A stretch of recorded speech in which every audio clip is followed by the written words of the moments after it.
Hello, this is Haley Dessert, and I am presenting my parental leave slideshow and the importance of it. First, there will be several trivia questions throughout the slideshow, and here's the trivia guide. First, you're going to read over the trivia question and do not peek at the answer. It'll be right here in the lower right-hand corner. 2, you will be given several questions throughout the slideshow to test your knowledge. Remember, this is only for fun. It's not that serious. These are not necessarily things you should know at all.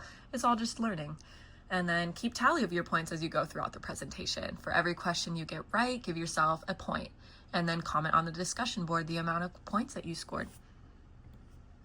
And then why I chose this topic.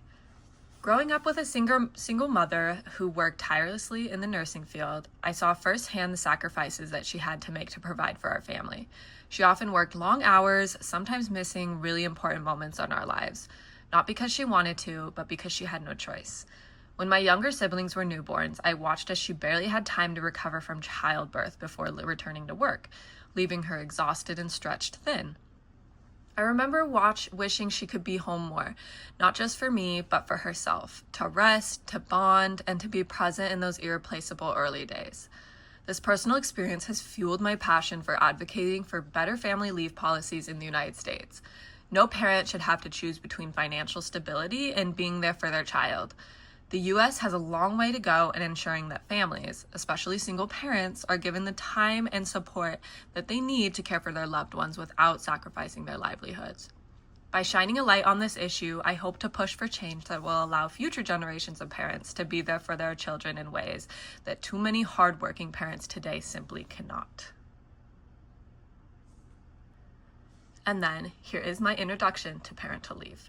Parental leave is time off of work to new parents so that they are able to balance newfound responsibilities at home after the birth of a new child. This is protected time off of work, meaning that individuals cannot lose their jobs for taking this type of leave. This reduces stress immensely on the family as they are able to take time off to adjust to the new adjustments and arrival of the new family member. Short or unpaid leave contributes to stress, financial strain, and poorer health for new parents, particularly affecting low-income families. And then over to the right here, this chart shows the typical day for parents with children. Imagine how much more time could be redirected with the help of parental leave. And then here we come across our first trivia question. So fill in the blank. In most countries, maternity leave is A, recommended, B, mandated, or C, not allowed. And then the answer is B, mandated. Policies pertaining to leave. In most countries, maternity leave is mandated. In fact, the International Labor Organization recommends a minimum of 14 weeks. Some jobs provide the minimum, while others provide even more. Paternity leave is the father's leave. This is usually significantly shorter than maternity leave, and it is used as an incentive to have father figure involvement for the child. Based on a study, workers who took paid leave were more likely to return to their previous employer, improving retention rates, and small businesses reported that paid leave policies helped them compete with large companies by offering better benefits. This brings us to our second trivia question. Fill in the blank. In Sweden, they offer up to blank days of paid leave per child.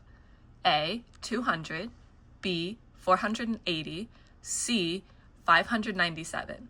And our answer is B, 480 days. Here we look into the differences of paid versus unpaid leave. Unpaid leave and paid leave both protect an individual's job while they are away, but of course only one is paid.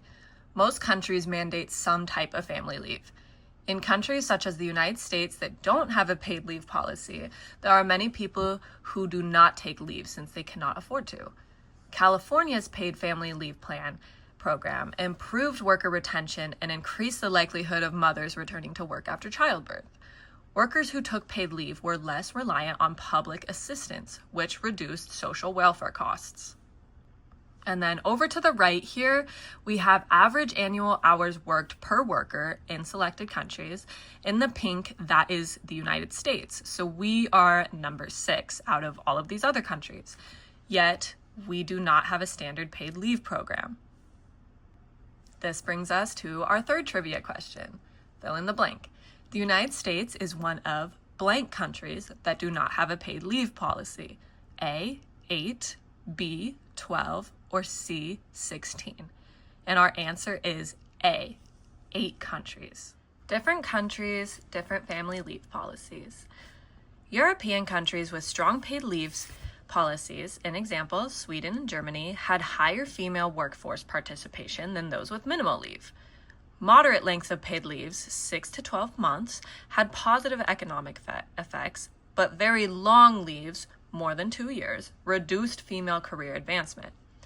Countries with father-specific leave saw higher paternal involvement in child rearing, reducing traditional gender roles.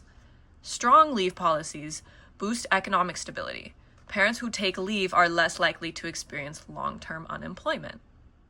Impact on gender roles and economic factors. Women often experience a motherhood penalty. This is when mothers have a slowed or delayed advancement in their career since they have to take this time to take care of their newborns. More supportive leave policies can reduce gender inequality. When fathers take a parental leave, mothers are more likely to return to work and advance in their career. Family leave can improve employee retention and productivity. After leave, parents feel loyalty to the employer. This brings us to our fourth trivia question. What year did maternity laws first appear in the United States? A, 1912, B, 1919, or C, 1926? And our answer is B, 1919. Historical changes in family leave. During the early 1900s, this is when first maternity leave laws were introduced as social protection for working mothers. Then in the 1970s, we had an expansion of leave begin to include fathers. In the 1990s, many countries strengthened leave rights. The US, for example, they did enact FMLA in 1993. And then 2000s to our present day, growing adoption of paid leave and paternity leave worldwide. Fifth trivia question. What is a key reason why some countries provide, quote, daddy quotas in their parental leave policies? A, to ensure fathers stay home for a set period. B, to encourage shared caregiving responsibilities. C, to reduce the gender wage gap. Or D, all of the above.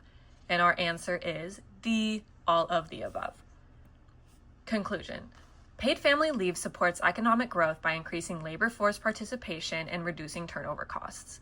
U.S. workers who lack paid leave often return to work sooner than medically recommended, negatively affecting family health outcomes. Countries with strong paid leave policies see higher birth rates, better long-term earnings for mothers, and greater work-life balance.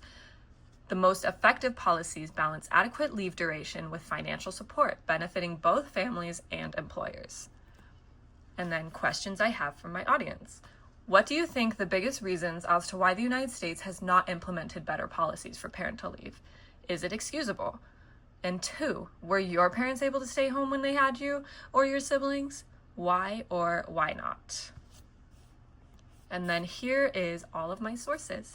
Thank you for watching.